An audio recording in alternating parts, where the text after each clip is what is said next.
Thank you for joining us on our first podcast. I'm Jake and this is Hendrik. We were lucky enough to be able to have Chase Mountains or Chase Tucker on today. We just want to say that we're very grateful to be able to have started the podcast and be able to start to share some great knowledge, get some good people on to be able to discuss some topics that we want to start to get out there and expand from what we're doing with SHOWUP on the beaches around the world now, to really start to expand the consciousness and the knowledge around your nervous system, as well as some other really cool things that are out there as well. Roll the intro. Oh, we haven't got any intro yet. We've got to figure that out. We'll figure that one out. SHOWUP We'll figure the intro podcast. out. Are we rolling? Cool, okay. The first official SHOWUP podcast with a guest. We've had one with you in France. Now we're here with Chase Tucker. Two Aussies in the building. We're going to be talking about hiking. I feel so privileged. Thank you Thanks for being here, Chase. Thanks for the invite. Thank you, man. How's your day been so far? What have you been up to? I've just been on Instagram all day. Really? yeah. I posted something this morning and it went nuts. So I've just been replying to all the comments, but usually that's not how my day starts. I wouldn't recommend that. The cartoon one about Everest? No, it was another thing about Everest. It was kind of just shitting on Everest, and people seem to relate to that. So, yeah, I got really into it. But no, that's not how I like to start my day usually. Try and stay off my phone as best I can in the morning. So that's some advice that you don't want to take on board. So why are you chicaning Everest? It's a bit of a circus. The reason why this came up, it's Everest season now. It's May. Every May, Everest season happens. That's the only time you can really climb Everest. And it just so happened that there was a bit of an incident of theft. So someone had gone into a stash of gear that one particular company had put away. And by gear, I mean tents, food, and oxygen bottles to climb. And because there's increasingly cheaper operators on Everest now, what's happening is those cheaper companies are subsidizing their lower prices by thievery on the mountains. What, at Camp 2 and 3 and so Camp forth? 3, Camp 4. I think it was Camp 4 from memory from what Guy said. But yeah, obviously that puts people's lives in danger and it ruins the chances of success of the people who had the expedition where they paid a lot more money and they had, sometimes they have extra oxygen bottles, they have extra suppliers, but in this case it was basically over for this particular. So they had to descend straight away. As far as I know, yeah. And Camp 4 is nearly above 18,000 feet, isn't it? I don't know it in feet. I think about it in meters, but it's very high. Yeah. and no casualties? Like it's been... I haven't kept... I don't follow Everest that much because I'm just not interested in it. As far as I know, I don't think there's been any casualties yet. Okay, luckily.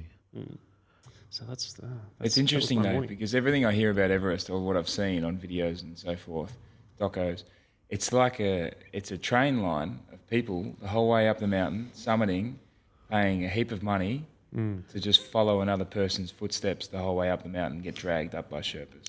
Yeah, I mean, dragged up is a good word. Most of the time they're dragging on a fixed line. So they have like a harness and a little line that's connected to the fixed line and they sort of drag themselves up. Yeah. But in certain cases, people get so exhausted and they're so mentally focused on reaching the summit that they will burn themselves out completely to the point they can't even go down. So then the Sherpa will, try and take them down.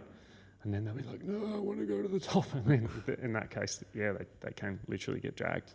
Yeah. You've got those viral pictures where there's literally, like you said, like a train line going up all the way to the summit. Yeah. And take that picture and then it's time to... Yeah, see you later. Like Let's that, go down. yeah. And so the one thing that I posted this photo of a climber from a couple of years ago. And I noticed when I was looking at this photo a few years back, this guy has his helmet on backwards. So I posted that photo and I just woke up and I had a bit of a rant because I've had all this stuff building up in me for the last few years about my opinion of Everest, and I've never said anything because I was always fearful that I would be excluding people that would potentially want to work with me and hire me as a coach. So for anyone that's listening, and probably most people don't know what I do, I coach climbers and hikers. And so I was always really fearful of excluding those people or hurting their feelings by saying not the truth, but my opinion which is Everest is not the pinnacle of mountaineering in the world, far from it. And in many cases, in many ways, it's not really climbing at all in a technical sense. So what is, well, tell us a little bit about what you do first. Who is Chase Tucker? Chase Mountains. Chase Mountains. Which is the best name of all time. We had it. We said that like a couple of days ago. He's got one of the best Instagram handles. It's so fitting. So I started coaching people for treks and climbs in Australia. The reason why is because there's not many mountains in Australia, as you guys know. And I ended up running trips to Nepal and guiding a few mountains as well, guiding trips every year. Sometimes we'd go to New Zealand as well. And so mainly it was a gym like this. And I would train my clients Monday to Friday, and on the weekends we would go out and have adventures around. This was based in Brisbane, Australia, before I moved here. And I did that for 5 years before I moved here. And since I moved here, I've moved everything online. And actually from the start, I was always doing a little bit online, but I kind of moved here as a way to distance myself from having to train people face to face. I wanted to reach a broader audience. I wanted to have, financial freedom. I wanted to have location independence. And so moving here was a way to force me to do that. Like I came here with a certain amount of money in my bank account, and I was like, I have to make this YouTube channel work. I have to make this business work. Otherwise I'm going home and moving in with my mum, And I think like being in that position where I was forced to succeed really made me get up every day and put a hell of a lot of effort and work into it. And in a lot of ways, I'm not sure I would have been this successful if I didn't force myself into that position. You self-lit that fire under your own arse. Yeah. Learned how to fly on the way down. Yeah. And fake it till you make it and all the rest of that stuff. I still feel like I'm faking it in that's many the big ways. thing, imposter syndrome. First, you've released an app, and you've got training programs that are listed on there as well, and that's how you mainly interact with your clientele, sort of thing. Yeah, well, I interact with them through my community, which is on a separate app, but we're chatting in there and discussing problems that they're having and working through stuff. But yeah, I have a fitness app which has all my programs, and the programs are for hikers and mountaineers mainly. And recently been working more with like distance hikers, so people walking exceptionally long distances, and more working with people who are in pain and don't know why they're in pain. And it puts me in a weird position because I'm not a physical therapist. I don't have a traditional sort of education in this. I've just kind of been thrown into the world where people trust me and they have pain. And I've, of course, gone through lots. I still have pain in my body, and I still work through it. So now I'm in this position where these people trust me and they want the information from me. So I've got to go find it and search it out, and I've got to embody it and experience it and be able to relate that in my own words in normal language so people can understand it themselves and experiment. Oh, that's practically exactly why we love to get you on the show. And I think it's embodying your own practice, or becoming, living exactly what you preach. Practicing what you preach. Exactly. There we go. We got there, Richard. Yeah, and I think it took me a few years to really have to settle into that and not be chasing the business so much, and not be chasing more clients and doing the marketing, but actually just chill on that for a while and really get into myself and the problems that I'm facing and fully understand those and overcome them, so that I can repurpose this knowledge so that it can be useful to people. Is there anything that you do to actively deal with the imposter syndrome? Because in my eyes, I mean, you're a professional hiker, which is something that I've never heard before until I heard of you. Yeah, I guess that's what I am now. And that's kind of the dream. I'm so happy that people see me that way. But the reality is I don't actually do that much hiking. I'm sort of, working with clients and sitting at a laptop a lot of the time. But I still do a lot of hiking, much more than the average person. But I forgot the question. If you do anything to deal with imposter syndrome, or is it just like keep chucking forward and one foot in front of the next? I scroll through. I've got like a little folder of testimonials where people have said that they've had a good experience with me, or they've overcome pain, or they've benefited from from working with me, and I just look at those and, you know, I just remind myself that I am valuable and I have value for people. But without that, it can be hard. Can you imagine if you're starting out and you have no testimonials, no one saying you're good? That's when it's difficult. Yeah, I think your YouTube channel says a lot. Though you go through those videos and there's a lot of really good information. Quality.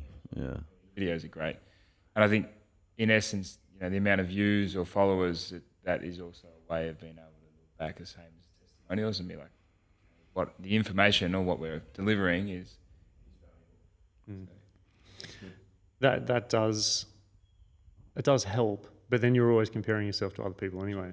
So like, there's always going to be someone. There's always going to be someone bigger than you. You know, fitter, stronger, better looking, better hiking, whatever. There's always going to be someone. So it's pointless. And if we like zoom out a little bit, like now you're at the point you've got 17 or 18,000 on Instagram, you've got 175 on YouTube, well, 75K on YouTube. How did the social media game start? And also before that, how did the passion and the hunger for hiking and nature, what's the origin story behind that? Background story. I've been hiking since I could walk, basically. I found all these, when I went home to Australia a while ago, I found all these photos of me. I don't remember them. When I was up in the mountains in the snow with my parents, and I guess I've been doing it my whole life in a way, but I didn't really sort of start committing to it and getting into it maybe until my 20s, but I was hiking and going out and doing trips when I was in my teens as well. But I think I grew up in Tasmania, and there's obviously not much to do there, but there is lots of mountains, so that's kind of how it started. What was it again? Cradle Mountain? Yeah. Cradle Mountain is the mountain that's closest to where I grew up, yeah. What was the name of the one that you climbed, the first one, that you set yourself the goal? You told me this story before. Barn Bluff, yeah, that was the first real mountain I climbed, I guess. And that was a friend from school, out of nowhere, who just called me up and said, hey, we're going to Cradle, do you want to come? And I was like, yeah, for sure. And I just grabbed some stuff that my dad had, like just a crappy backpack, and I think I was wearing his shoes maybe, and which didn't fit me. And yeah, so I just kind of made it happen based on that invite. And so what I'm trying to do now is create more of those people, more of those leaders who can be that autonomous leader who can call you up and say, hey, we're going to do X, Y, Z, do you want to come? And rather than sort of saying, oh, I don't have this, I don't have that, just figure it out. Like, you'll be fine. You just show up. Yeah, exactly. Yeah, just show up. Like, shameless plug. I mean, there's something to be said for, you know, and this is funny because I make all these videos about how you've got to be preparing your mind, body, and your gear for the outdoors. That's my thing, right? But then at the same time, you have to take that with a grain of salt and be like, are you going to wait around forever? Or maybe you could just go and not be so prepared. And figure it out. And figure it out along the way. And if it is, get a little bit hairy, just backtrack, just backpedal and get back to safety, you know? Yeah. Get some more gear next time and then go again. Yeah. And I think part of the success of my YouTube channel is that I've never been afraid to, well, maybe I have in the early days, but when I really started getting a bit of traction was when I was just sharing all the dumb things that I've done and all the mistakes that I've made, because that's how you learn with anything, right? So why would you hide away from that? I think anyone who's putting themselves out there and creating content and doing the thing that most of us are now doing is to share the mistakes you've made. That's all we can do really as humans, like learn from the poor decisions that we've made and share that experience. That's it. And I think the majority of great things come from the other side of fear. Yeah. Pushing yourselves a little bit past that point where you're like, oh, this is scary. Yeah. But I'm going to do it anyway and we'll figure it out on the other side. Yeah. And obviously hiking into the mountains, into the Pyrenees or wherever you are, without actually knowing exactly how it's going to turn out is excitingly scary. Do you know also rewarding. Have you heard of the 3 types of fun? I'm not sure if this is just a mountaineering thing. Maybe it is. I don't think so, no. Okay, well, in the mountaineering or climbing world or hiking world, we say there's 3 types of fun. Type 1 fun is when you are enjoying it in the moment and you enjoy it in retrospect. Type 2 fun is when you're not enjoying it in the moment, like things are terrible, you're getting wind in your face, it's hard, it's scary, but in retrospect, you look back on it, it's like, oh man, that was so fun. And then type 3 fun is when it's not fun, you're not enjoying it in the present moment. And when you look back on it in retrospect, it's still not fun. So I try and, for most of the time, I try and have type 1 fun. And then sometimes a bit of type 2 fun is good, but I really try and stay away from type 3 fun. Yeah. I've heard something similar a while back where it's like, you know, you've got things that are in the moment very exhilarating, like a roller coaster ride, but you look back on it and you're like, yeah, I guess it was all right.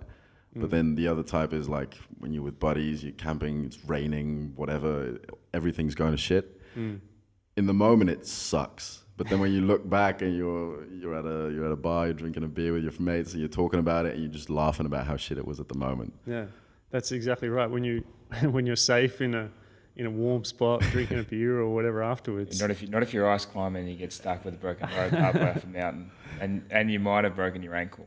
That's type 3 zone. That's That's right three. there. Yeah. Now that's a good lead in. What's the scariest moment that you've been through, or any really moments where you've gone, am I going to make it out of this one? Yeah, the one that springs to mind was, you know what like free solo climbing is, where you climb without a rope. Yeah. So I had a friend from New Zealand, and he was a really beautiful hippie dude, and we met through couch surfing. I found him, and he allowed me to come into his house, and I stayed with him for a few days. And he said, "Do you want to go climbing?" Because I was into climbing at the time, and he was too. And I was like, "Oh, I didn't know you were a climber." Sure, yeah, let's go. And this is in Christchurch, New Zealand. And so he took me up to, I think it's called Castle Hill. Maybe, no. Anyway, it's near Christchurch. If you could imagine like sort of a half moon shaped cliff that's sort of low cliff on the left side, low cliff on the right side, and in the middle, it's about maybe 20, 25 meters high. And we got there and I'm like, "Do you have a rope or a harness or anything?" And he's like, "No, we're just going to climb." I'm like, "Without a rope?" And I'd never done it. Like, I'd rock climbed before, sure, but I hadn't free climbed. And he was like, he was really into meditation. He's a very, very gentle soul, beautiful person. And he was like, "Okay, so we start on the left side, well, it's like just 2 meters, right? So climb up, get to the top, and you can just walk off the top. Like, it's just a hill when you get to the top." And he's like, "Are you comfortable with that? Are you in your comfort zone?" I'm like, "Yeah, sure." So we move in a little bit closer, where it's a little bit higher. We do it again, maybe climb 3 meters, maybe climb 4 meters, just slowly building that comfort zone. And then he eventually sort of went off to climb on his own. He went straight to the middle and climbed up the face of this thing. It was like 20, 25 meters. And I was working my way, getting a little bit closer to that. And there was one point where I sort of climbed up into this kind of like a small cave. And it was easily big enough for me to get in. And so I kind of pull myself off from the face and into the cave. I spin around and I'm sitting in the cave looking out over Christchurch. And I just had a moment there, and then I started to feel this intense anxiety, like this really, I'm shaking and sort of choking thinking about it now. And I realized that I'm 15 meters off the ground and I've got another maybe 10 meters to climb, and I sort of look out around the cave and I have to go through an overhang. And I couldn't talk to Shannon because he was sort of off doing his own thing. And I realized I just have to do this. Like, I can either down climb, which is, by the way, if you're not familiar with climbing, it's usually much more difficult and far more dangerous to down climb. So I was like, this is the moment where I have to be super calm. I have to really focus on my breathing, and I have to be very focused on every single move that I make. Otherwise, I'm probably going to break my spine or legs or something, probably best case scenario, I'm dead, right? So I pulled myself out of the cave, climbed through the roof, all very easy moves. Like, I don't think Shannon would have put me there if he didn't think I was capable of doing it. And I pulled myself out onto the top of the hill. I don't even remember this happening, but I know that it happened. And I was like, oh, I made it. And I went back down and saw Shannon, and he was like, hey, you did it. Well done. You want to go again? I was like, no, I'm good. I had my fill.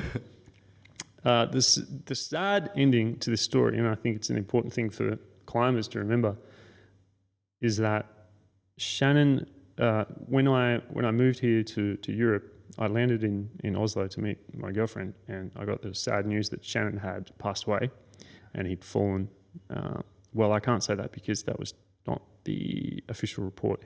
The official report and what was posted in the newspapers is that he died meditating. What? So he was, as I said, he was a big meditator, and what they said was that he was, meditating maybe on the edge of the cliff and just lost his balance. But I'm sure that he was climbing, and I understand why they wanted to keep that, because you don't want to place unnecessary pressure on the climbing community to say, oh, this is bad, you shouldn't do this, blah, blah, blah, blah. Because people, if they're going to do it, they're going to do it. Yeah. So that was really sad news to hear that, and it was painful for me, because I just literally a couple of days before I emailed him, and he was good and he was having a great time, and then next minute he was gone. So don't climb rocks without ropes and harnesses. Yeah. Unless your name's Alex Honnold. Yes. Yeah, unless you're an absolute weapon. Yeah. How many years ago was that climb? That would have been 2018, I think. Okay, so 5 years ago. You mentioned that you focused on your breath, and Jake here started SHOWUP, which is one of the big pillars is breathwork. Were you already involved with breathwork then? Like, was that something consciously that you came back to in a moment of anxiety and panic, and just being like, okay, I know that breathwork can center me and can ground me and can help me get over this hill of nerves to be able to make this overhang climb?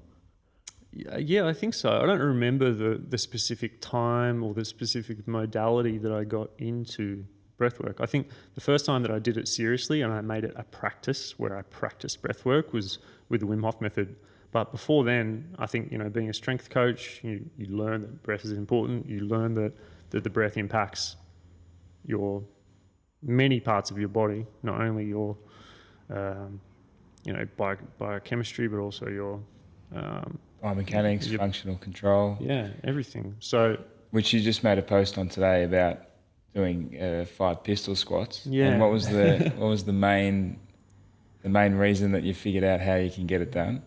Yeah, so this is how we met. Yeah. I was looking for an osteo here in Barcelona, and I found Jake because I was looking through the Oxygen Advantage database. Now, Oxygen Advantage is one of the breathwork modalities, I would say one of the biggest ones. I would probably say it's nearly the biggest scientific methods based off of the Take-Home method, in the world. So I was looking for someone who could practice that and teach me that in Barcelona, and I found Jake, and I was like, great, osteo. I trust osteos, always had good experience with them, and so that's how we met. And I don't remember what we were talking about before then.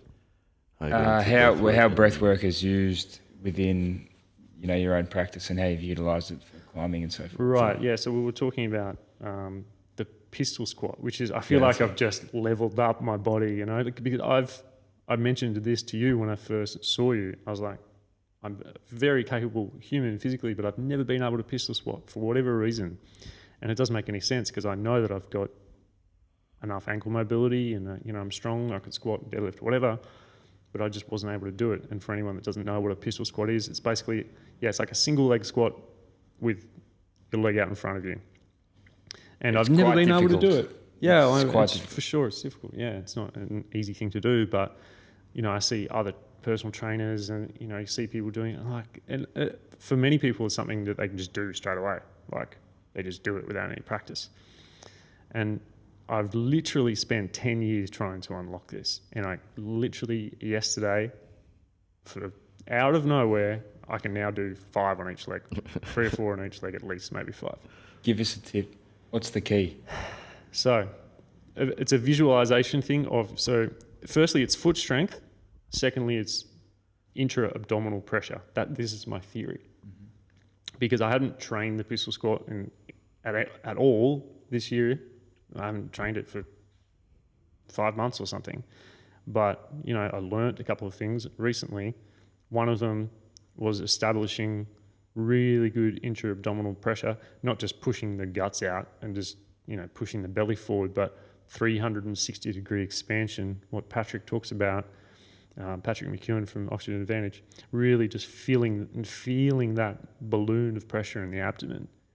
And because it literally connects your ribs to your pelvis. And these are things I know. This is what's weird about it. Like I knew that mentally, but my body didn't know it. Yeah. And once it only took 2 weeks of practicing this every day. And now, there it is. And the second thing was really, really focusing on the foot and imagining my foot as a tree with roots, and those roots are so strong into the ground.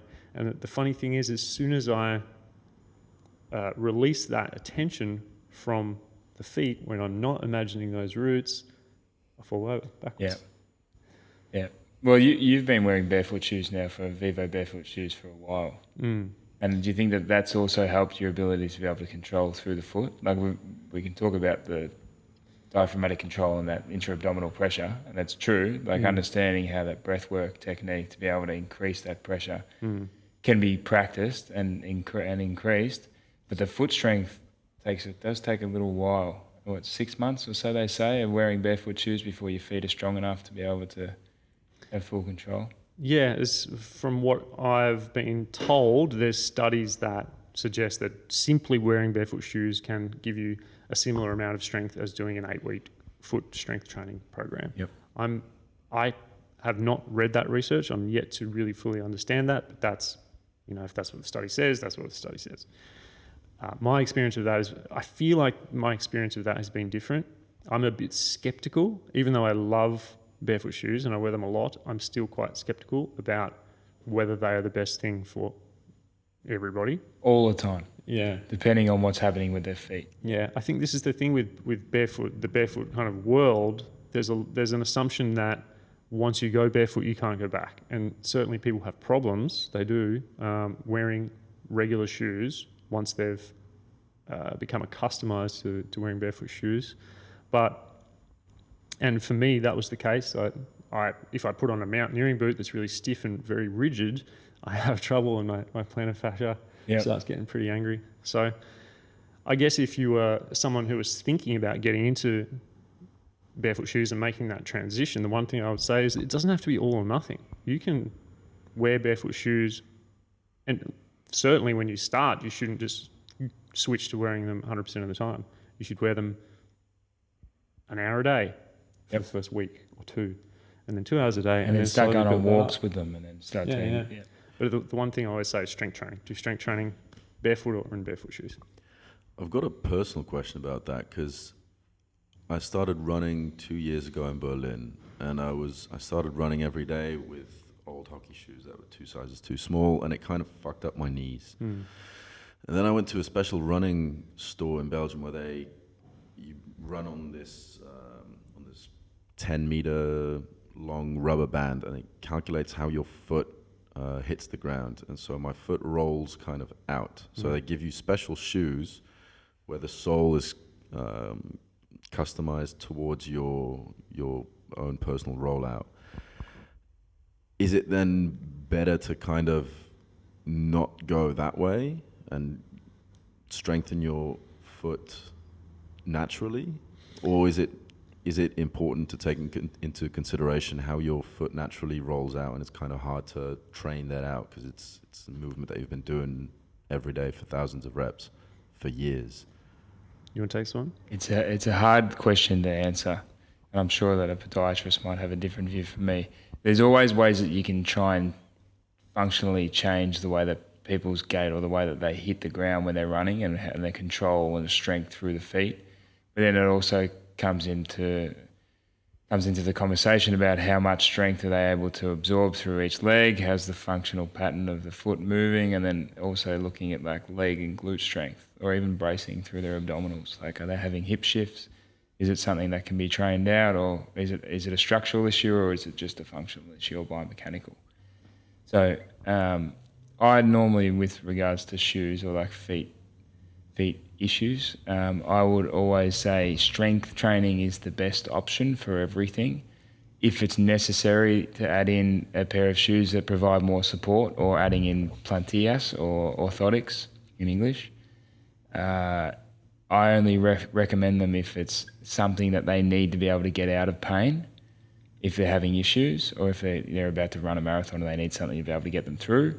Otherwise, I always will go for functional strength training and giving them exercises to be able to do, and then push them into having the ability to stabilise through their own foot in a natural way before adding in some external soles. I think running is also a little bit of a special case because it's not walking like hiking is. It's like the impact's a lot harder than just regular walking. If you think about the basic levels of training is like you start at the start where it's just like, can you do a calf raise or can you stabilise through the foot when you're standing, and then you build up to walking and then running and then plyometrics or so forth, and then increasing the load consistently. And most people can't. As you increase that load, they can't structurally or functionally absorb it and keep it in a normal rhythm or a symmetrical pattern. Right. Do you do any specific? I mean, I'm sure you do. So, what kind of specialized custom training do you do for your hikes to prepare you to the best of your abilities?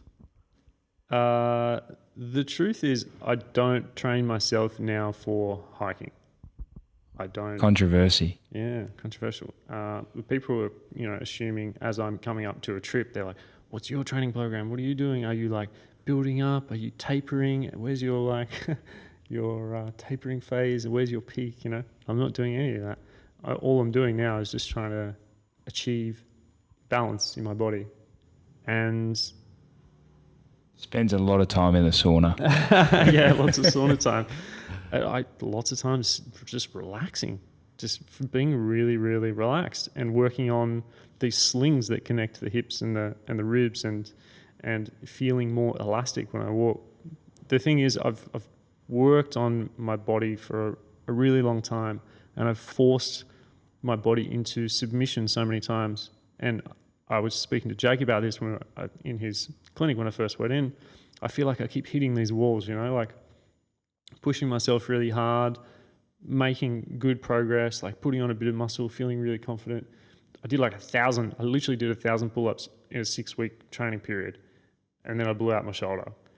And I'm just so tired of like hitting these walls. So now I'm taking this much softer approach where I'm looking at what can I do to make everything feel as effortless as possible so that I can spend the least amount of energy that I can in whatever activity that I'm choosing to do, whether it's walking on the street or going hiking or in the climbing gym or in the real climbing world. I want to spend as little energy and be as efficient as possible.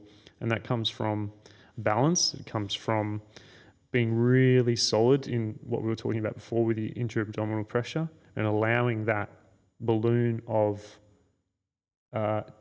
tension to be distributing the load in my body evenly. So there's no one area that is overworking, that's going to get stressed, that's going to get tight, that's going to be sore the next day.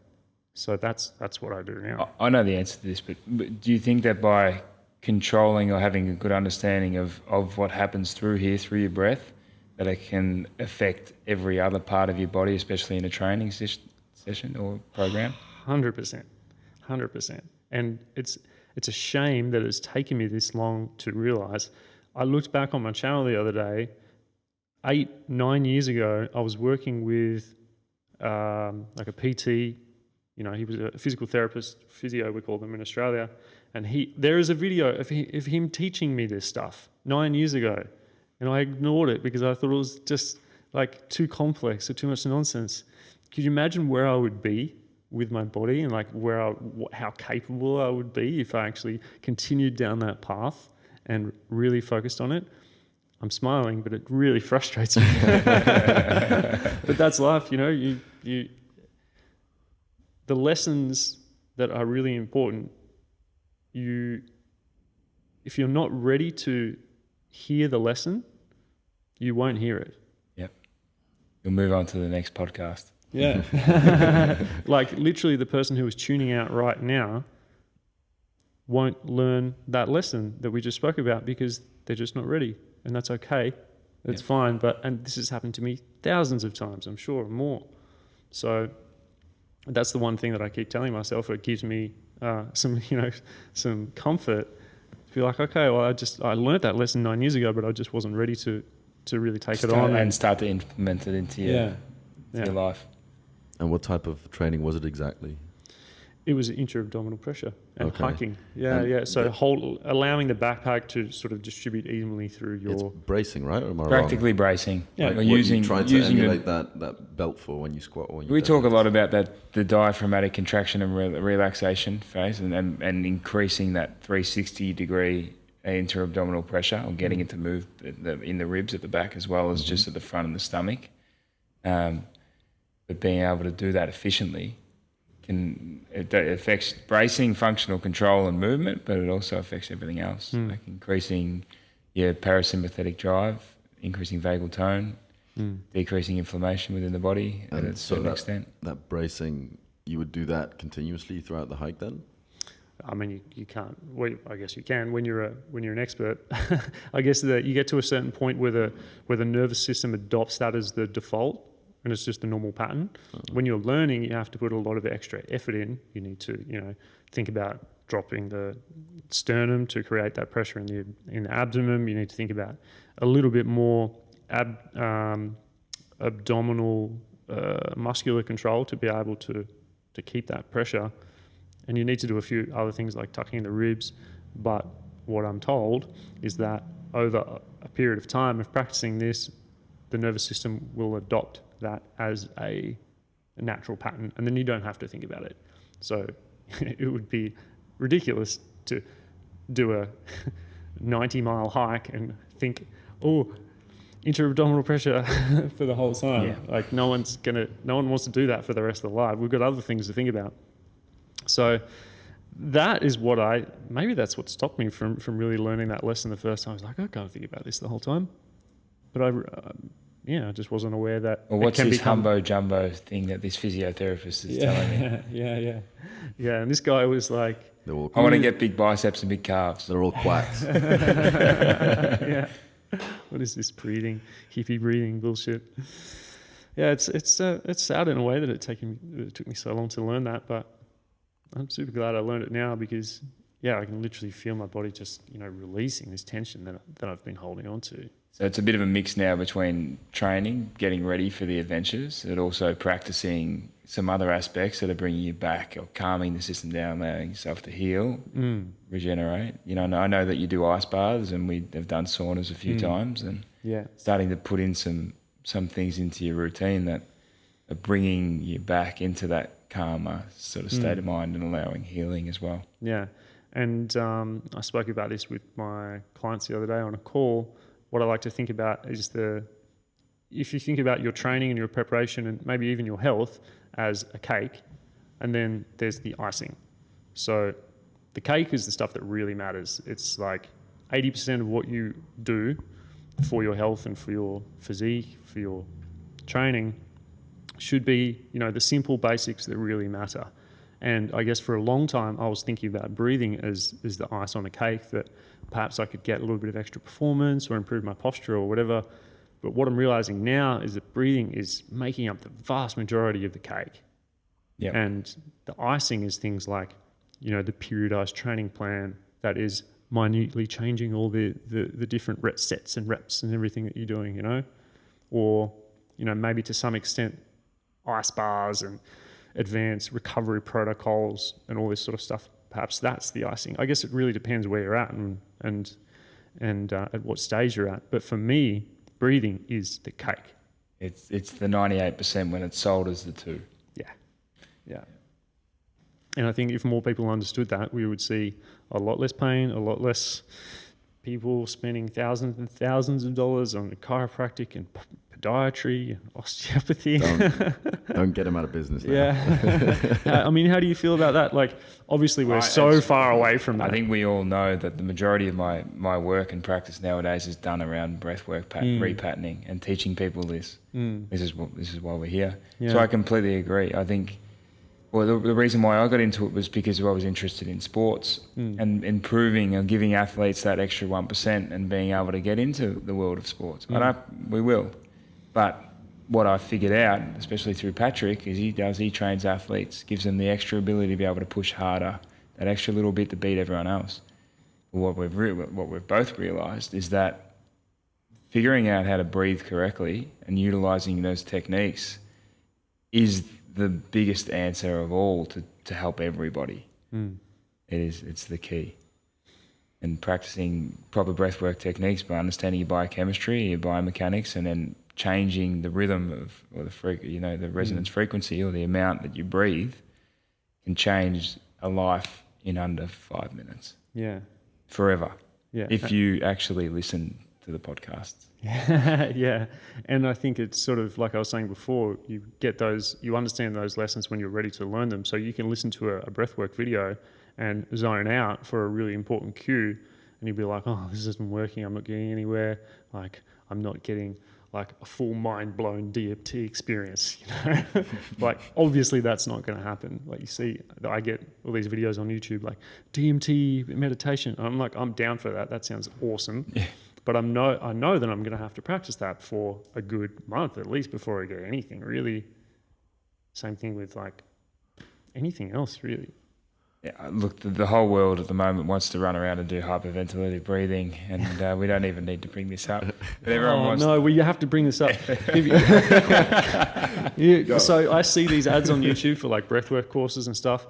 I'm sure a lot of them are good, and I'm sure they're just using the marketing or whatever. Don't get us in trouble. But I see ads for these breathwork courses, and I'm like, this looks like an ad about how not to breathe. Yep.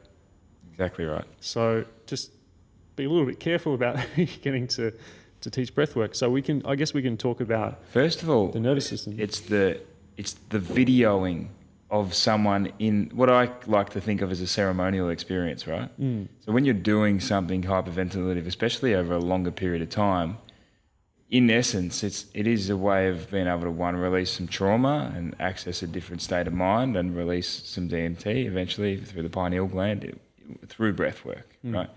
But why are they filming it? Why are you filming it and using it as marketing material to be able to sell your course? Like, if you want to teach breath work, teach breath work. Do it in a way in which is like actually going to give back to the people and not try and drag people in because you want to make them feel good for a couple of minutes. And it's like I have one issue with that. And then also, shouldn't we be teaching people how to regulate the nervous system instead of just huff all the time? It's a lot of huffing going on. A lot of huffing. So we were talking about this the other day in the sauna, right? And I couldn't really figure out, I don't want to say this because I feel like I'll embody it, but lately, in the last few years, I've been more anxious than I would like. I've been higher regulated than I would like. So Jake and I were talking about this in the sauna, relaxing, and I was like, should I be doing more hyperventilative breath work to upregulate, or is that just going to crank my nervous system real hard? Because lately all I've been doing is a really relaxing sort of trying to get myself into parasympathetic more of the time with more oxygen advantage style stuff, with more relaxed breathing. Can we explain very quickly what the difference is between parasympathetic and sympathetic? Yeah, go, Jake. Parasympathetic is the medical terminology for rest and digest, or the calming side of the nervous system. Most people know fight and flight, which is sympathetic. So if you just imagine the autonomic nervous system, there's two branches. You get parasympathetic, or rest and digest, which generally means digestion of food, calmer state of mind, increased saliva, so forth. That really calms the system down. And then fight or flight is the sympathetic, and it increases or stimulates the nervous system so that you can run or fight or so forth, which decreases digestion, but also awakens and releases cortisol, adrenaline, so forth. So it's like that seesaw balance. Sympathetic would be reached by hyperventilative. So parasympathetic breathing by hypo. in a hyperventilative way or faster and more often will stimulate the nervous system. It'll increase the heart rate and release adrenaline and so forth when you get into that end stage, and cortisol. And then parasympathetic or hypoventilation slows the nervous system down. Generally what we do is we teach people to be able to activate their diaphragm and use that, what Chase was talking about, creating intra-abdominal pressure or allowing full expansion to occur. And that will upregulate the parasympathetics and put people into more of a calmer state, so that then through different usages, whether it's different techniques or patterns, they can utilize that in their daily lives instead of when they get stressed, they can use these techniques to down-regulate. That's what I say, upregulate, down-regulate, parasympathetic, sympathetic. Right. Hopefully that's a good Sorry explanation. to interrupt. I just wanted to get that in there. Yeah, no, I mean, that's, I got a bit ahead of myself there. So yeah, basically it's rest and digest or flight. And I see breath work as a tool to choose what state you want to be in. And as far as I know, it's the only way that we can change our autonomic nervous systems. It's the only way to change our state, right? I don't know any other way other than breathing. Breathwork's the most efficient, that's for sure. Exercise helps, but then again, you're breathing and you're picking up your... I personally think that unless you're taking pharmaceuticals, breathwork's probably the main one. Yeah, well, you can count that as yoga and all of the other practices, but breathwork is by far the most efficient way. Also the cheapest. Yeah, that's the great thing. It doesn't really require anything other than your time and attention. And I think that's probably the hardest thing, because many of us, and this is me included, have such a short attention span from, modern life, that it is hard to focus on the breath for 5 minutes. And the great thing about SHOWUP is that you have the collective energy of over 200 people on the beach every Wednesday morning. And that energy somehow, I feel we're getting into hippie nonsense here, but I feel like that group of the energy helps you really focus. You don't get to experience this because you're always leading that. It's like the library effect, I can't study alone at home, but if I go to a library, I had no problem studying when I was in uni. I guess it's the same thing, when you're surrounded by everyone that's there for the same purpose, it's easy to get into the flow. Same thing with running a race. Like if you run 10, 20K by yourself, like it's a chore. But if you do it with a race, you're in this flow of people that are there for the same reason, and it makes you run faster. Yeah, it's set and setting. Yeah. Basically, your mindset and the setting that you're in. Those two things really make a big difference. And so, yeah, it's difficult doing it on your own, to sit down on a Monday morning and be like, I'm going to spend 5 or 10 minutes breathing. Like it's a difficult process to when do you implement the breathing? Like what times of the day? Is it a regular practice at a certain point, or is it only when you necessarily need it? It's before and after training, and then usually about 4:30 in the afternoon I'll do like 15 minutes. Okay. Just because that's the time that I'm like starting to get stressed and more things are accumulating in my day, and I haven't done anything on my to-do list, and I'm like, okay, I need to relax. How long does it take? How long do you do it for? 15 minutes. Okay. Slow breathing, diaphragmatic breathing the whole time? Super relaxed, yeah. Yeah, as slow as you can? Yes. Yeah, absolutely. Sometimes I'll do it guided. Like I'll just, jump on YouTube or whatever, find a video. Yep. But I feel like it's more powerful, and it takes time and it takes some practice of having the guided thing. But when you eventually get to the period where you're comfortable with yourself for 5 minutes, I feel like that's much more powerful, because you have, it puts the responsibility on you, and there's no one else like guiding your hand. So you know that you have to be focused, otherwise you're just wasting your time.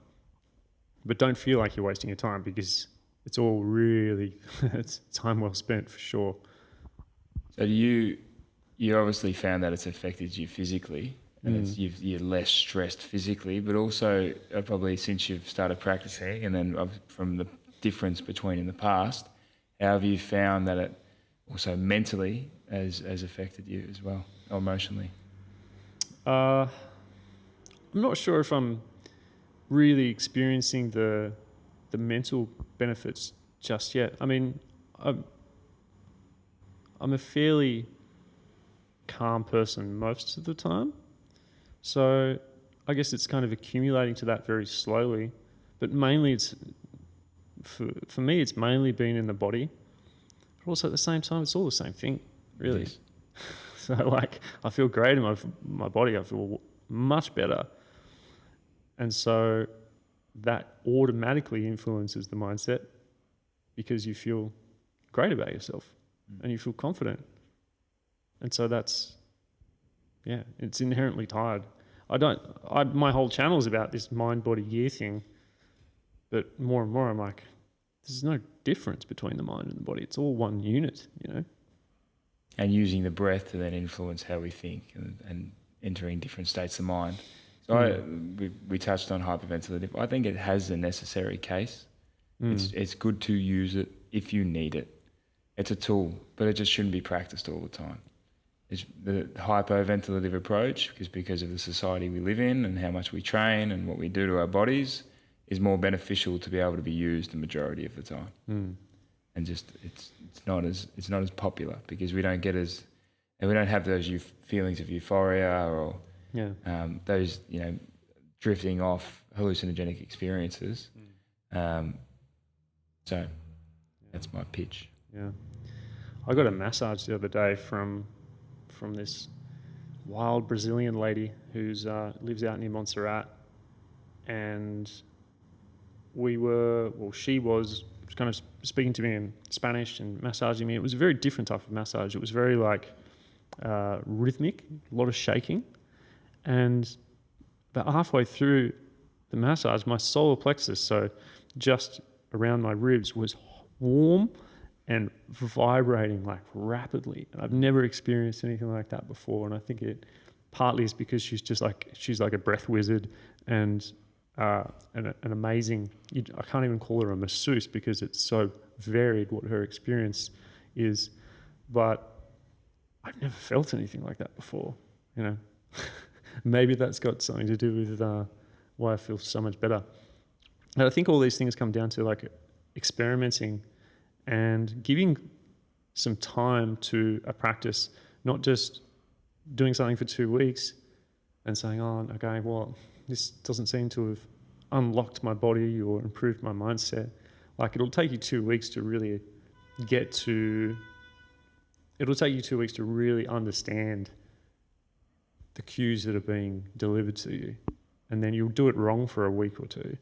And then in the third and fourth week, now it's starting to click. And then you'll start to see some small changes, but you have to be very perceptive and really look for them, I guess. So we get back to the point of practicing what you preach. And it's like I find nowadays with most of society that everyone's very happy to be able to try things that are, short term, make people feel good and that bit of a dopamine rush. But they don't put the work in over a long period of time, or some people. And especially with hiking, it's one of those things that you have to consistently keep at it, keep training, keep wanting to be able to push certain barriers and be able to get out into nature and go and find new things. And especially with breathwork, it's like if you want to become good at something, you have to continually practice it over a long period of time and utilize it forever. Sounds scary, but unfortunately, as long as you want to live and you want to be in a happy state of mind and be present, it needs to be practiced daily, and it grows, and you get better at it, and you're able to access that state of mind or that state of being physiologically as well by continually doing these practices over a period of time.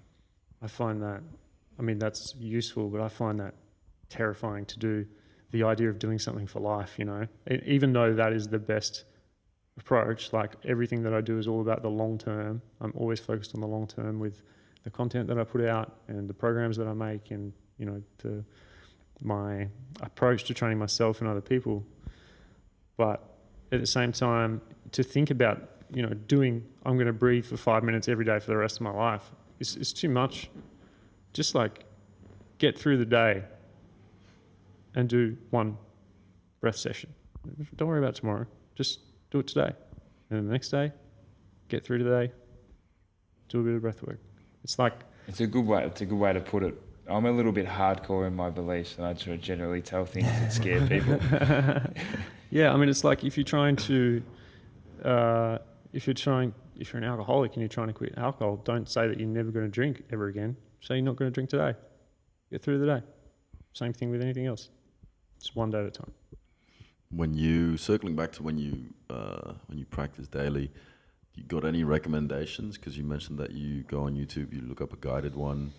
You've got any recommendations there? And then 2, can you outline how that is? Is that with breath holds? Is that as slow in as possible, as slow out? Is there certain rhythms there? What's the structure of what you normally do? Most of the time for me, it's just 5 seconds in, 5 seconds out. I don't really do lately anyway. That's what I'm mainly focusing on. And what I'm focusing on at the moment is that intra-abdominal pressure, which is the biomechanical aspect. But for some of the other things that I've practiced have been just a simple box breathing. So 4 seconds in, 4 seconds hold, 4 seconds out, 4 seconds hold. That's a classic one. We won't get Hendrik to run through this. Nah, it's fine. We don't need to touch on that. I like it, and I've used that with my clients, and that's always good. What I have experimented with as well is what I call the 1 minute breath. I'm not sure if this is a thing or if it's even beneficial, but I try and I do expand that 4 seconds up to 15 seconds. So I do a 15-second inhale, 15-second hold, 15-second exhale, 15-second hold. And that's a minute for one breath, essentially. It's probably stupid, I don't know. No, but it feels great. Try and do a 30-second inhale and a 30-second exhale. That's going to be really hard. That's hard, man. I'll give you a tester to see if you can do that. I'll tell you one thing I'm really struggling with is that I tend to hold on to these cues that I've learnt. It's like people hearing knees over toes. Never put your knees over your toes when you squat, and they hold on to that and they take it as gospel. And I've held on to a lot of those cues, and I felt like part of the biomechanical problems that I've had in my body have been that I'm excessively trying to avoid certain things rather than just moving. Yep. And what was I getting at? Forgot. Knees over toes, guy. Don't do certain things. If people telling you not to do certain things. Yeah. I mean, experiment. If there's a movement, let's say you have a fitness program and you get back to your coach, or maybe you just downloaded it and you're like, I'm going to skip this or replace it with something. Well, rather than skipping it or replacing the exercise, see how you can manipulate certain things in your body, whether it be the breath, the joint angle, the tension and the tensegrity in the muscle. What can you experiment with to make that movement feel better and more fluid?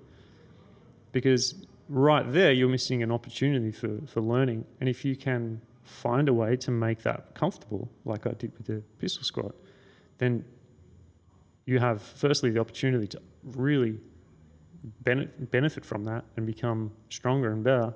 And then you get the added benefit of overcoming something. You're like, I'm a fucking boss. Like, I just got through this and now I own this movement. So I think that gives me more peace of mind as well, being able to say that, because it's quite complex working back and forth with people to be like, oh, this movement doesn't really work. Can you change it? And then I've got to go into the program and change things over. It's a lot of time and effort. So it's good for me because a lot of the time people can learn from just embodiment, and experimenting with things. Awareness. Building awareness in your own body, and then understanding how you can then move and support and complete every movement. Oh, I remember what I was saying now. It was about, because I wanted to ask you about it. I have like an excessive amount of sort of neck tension, and I feel like I breathe with my neck. And I've been noticing that I've been doing ujjayi breath a lot. So for anyone that's not familiar, ujjayi breath is a yogic breathing technique where you essentially sort of close the muscles of the throat to restrict or control the breath as it comes in. And I learned that in yoga, and I feel like I've just been like, whenever I do breath work, I'm like just ujjayiing everything. And I feel like that's responsible for some of that tension. You know, maybe you can tell me if it is or not. But now what I'm trying to do is actually breathe with the obliques, the muscles that are the diaphragm and the obliques, the muscles that are, you know, supposed to be responsible for controlling our respiration. Instead of our secondary muscles of respiration, which is generally termed like all of our scalenes and our upper traps and so forth. So a lot of the times when people are chest breathers, or they're breathing incorrectly with or a dysfunctional breathing pattern, they will have tighter upper traps and shoulders and scalenes and so forth. So by practicing diaphragmatic breathing and understanding how to change their biomechanics, then they can start to adapt and help their posture. I think it's because, you know, I did yoga for only a very short time, and maybe that was just the one, you know, breath hold technique or breath control technique that I happened to learn during that time, when I'm sure there's many others in yoga that I'm not aware of.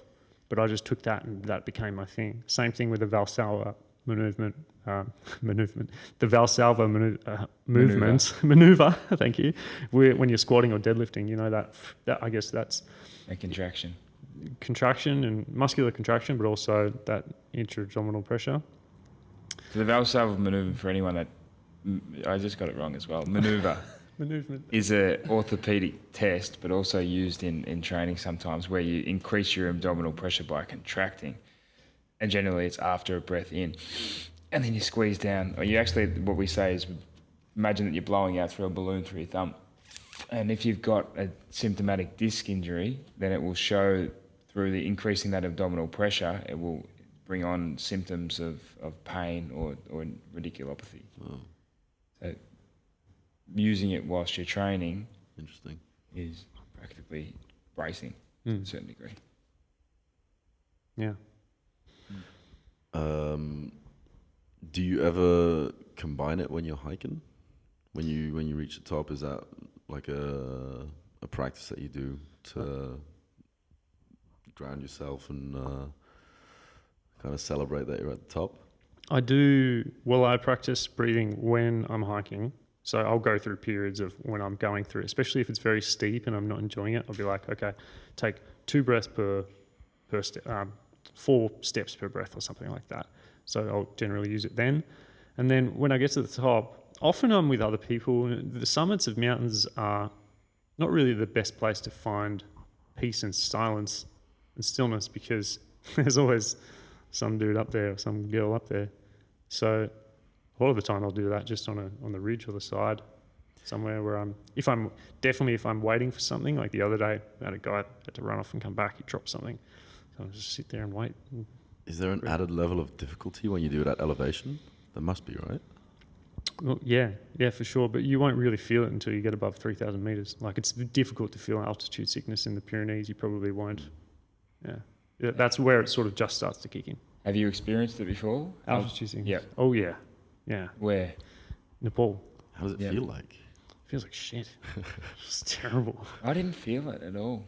You were so lucky. Yeah. Yeah. We had one guy that did, an Irish guy, Jack, his name was, and we were just before Gorokshep, the last town, and we had to carry him in his bag to Gorokshep because we were nearly there.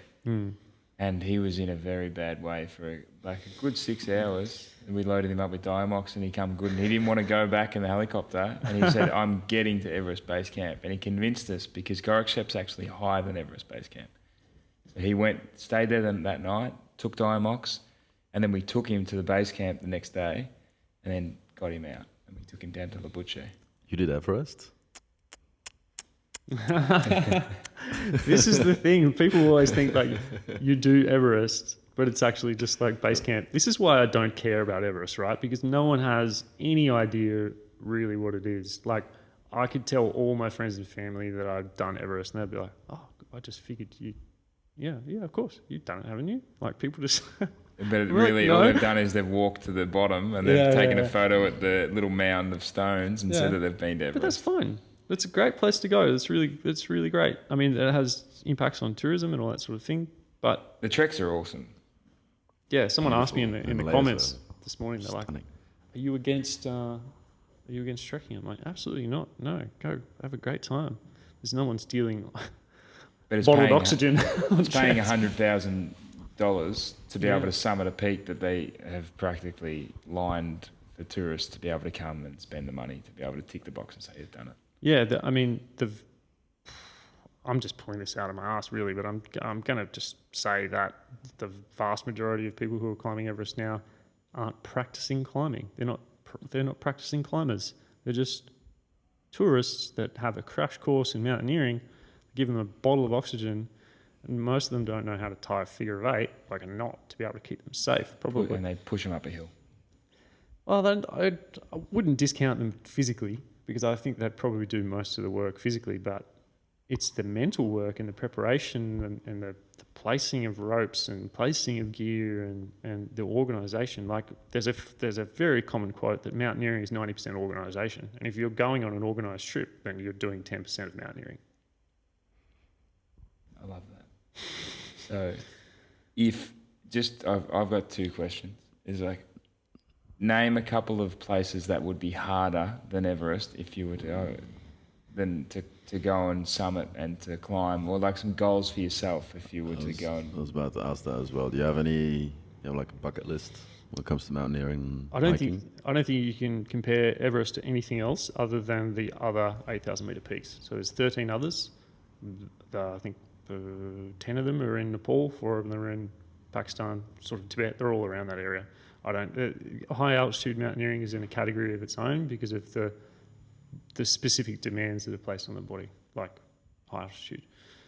So I'm not comfortable sort of comparing Everest to anything else. I will say that, let's say if you did climb Everest from sea to summit, that's 8,848 metres from, let's say you literally start in Bangladesh. Yeah.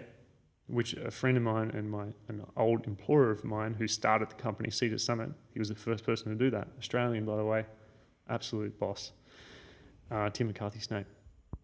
And so if you did that, that's 8,841 metres. I climbed, or I did, and takes the average Everest climber, they're over there for like a month basically to get this done most of the time, or at least if they're not using pre-acclimatization tents and that kind of thing. In a month, I did something like 36,000 metres of elevation when I crossed the Pyrenees. I think that's about right. And I did, so that's 880 kilometres and, about 3,600. I'll have to check on that. But it's a lot more. So, like, from a distance standpoint, from a vertical standpoint, it's not even comparable to doing something like a through hike. But you can't compare it because there's altitude and many other things. Less oxygen. Yeah. And that's as we've been talking about, oxygen is very important. Not the most important. What's the most important? I would say carbon dioxide. Yes. Or your ability to be able to regulate it. But we won't get back into that because we're on a good topic and I want to ask one more question. Now that we're in Catalonia, and there may be some people that would be listening that wanted to start to test the bounds of like getting outside instead of just doing Montserrat. What are the steps that they could take to start to do to get to the point where they're doing through hikes? Because we saw your video the other day on your Instagram of you hiking through the mountains and coming into this like glass like dome in the middle of the rock and you slept in there and it looked awesome. Yeah, that was cool. I lived here for quite a while without having a car and it was really hard for me. And I spent a lot of time just exploring with a train. And you can take I can't remember what it is, maybe it's the R2. But anyway, you go towards Puigcerdà or Campdevànol. You head towards the Pyrenees on the line that goes towards the Pyrenees. And anywhere from Berga onwards, you can jump off the train, pull up Maps.me or Outeractive or Komoot or any one of these tons of different navigation apps that are out there and just search around for hikes and go, okay, there's a 10K loop, click, download, make sure you got water, make sure you got comfortable footwear or barefoot shoes, a pack with a rain jacket, bit of food. Happy days, take the train home in the afternoon. Yep. Or if you're really adventurous, bring a hammock, bring a tent. You can't camp in a lot of places. You'll have to be very sneaky about that, but you certainly can if you're up high in the Pyrenees. You can, what the Catalans say, bivouac, which is basically putting your tent up at sunset and putting it down again at sunrise. So as opposed to camping, which is staying in a location for 3 or 4 days. So it's very capable. Like you can go to Puig Cerdà. A little bit further on, you will Might cross. put these in the little subheadings. You cross the French border and go into. Basically, you get right into the middle of the Pyrenees. There, you've got Andorra that's really close by. I've done a bunch of trips that are train-focused trips that go right up into the Pyrenees. But it takes a couple of hours to get there. And the big one, the big trip that possibly can be done, you spoke about it before, it's like the whole way across the Pyrenees. And I know that a couple of months ago you posted a photo of 2 older gentlemen. They crossed the whole Pyrenees in how many days? From ocean to Mediterranean? From Atlantic to Med. So yeah, I've done that twice. These guys that I caught up with, old dudes, they didn't end up completing the whole thing because they had to go back to work. They were really crushing it. They were doing like 50 Ks a day plus, fast packing. With elevation. Oh, yeah. So you're basically doing a marathon every day, plus you're climbing an ultra marathon every 5,000 meters a day, maybe more. So they must be in incredible shape. Oh, they're like average looking dudes. Cardio. But, I mean, they're guides. They do it for a living. Yeah. But you wouldn't know. I mean, they're athletic looking, but you wouldn't, if they passed you on your street, you wouldn't be like, oh, fuck me, there's a beast. They're just average dudes. But I mean, that's a big undertaking. Sure, like you can probably get yourself ready to do that. I wouldn't even say it's that much about fitness. It's more about like knowing the mountains and knowing how to camp. But you can accumulate that knowledge with enough time and attention in like 6 months. I think with 1 hour a day of pure focus, you can change anything about your mind or your body. We're so adaptable. It's just whether you want it or not. And also whether you've got time, whether you can make time. What are some key elements to look for in a solid camping space? Like or maybe what to look out for? Like a location. Yeah. If you imagine it like a mountain range, you don't want to camp in exposed locations, so you really don't want to camp at the top of mountains or on the top of ridges because they're naturally going to be exposed to higher winds and all sorts of other stuff. And you also don't want to camp at the bottom of the valley because that's where cold air condenses and you tend to get heavy frosts or dews, and it's just not nice waking up with a cold tent. Plus, the thermal effect of cold overnight, the cold air tends to stick in the bottom of the valleys. So what I like to do is camp somewhere mid-mountain, like on a ridge, and ideally find a forest, because you're just a little bit more protected from under foliage underneath the ground. It gives you warmth, and then you're protected from the canopy overhead. But then also, if you're not 100% sure of the regulations in the camping area, then you're a bit, secret covert camping. So like somewhere in the middle. Sneaky camping. Yeah. Just clean up Allegedly. after yourself. If you clean after yourself, you'll be fine. Take your toilet paper home with you. Yeah, bury it. You're going to have Bury a little shovel. They sell in outdoor stores.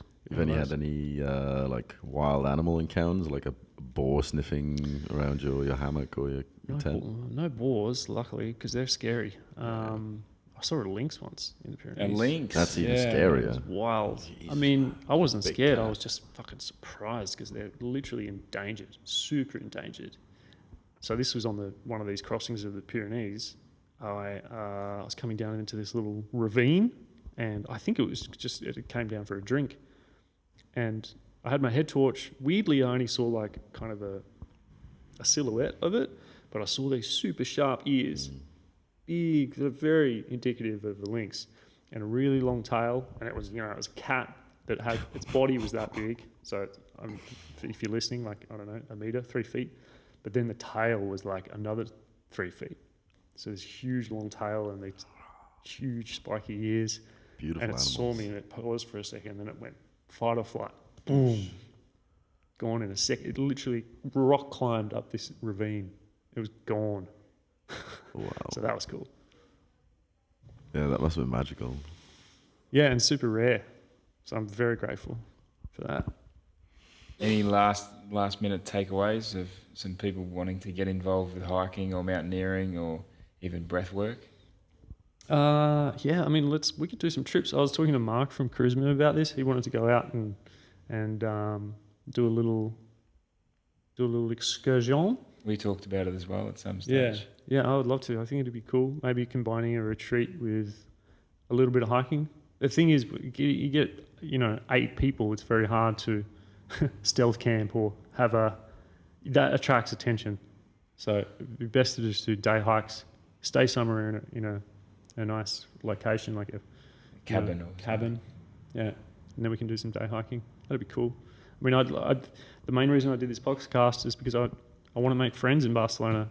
I don't really have that many friends. I work all the time. I'm always focused on my shit.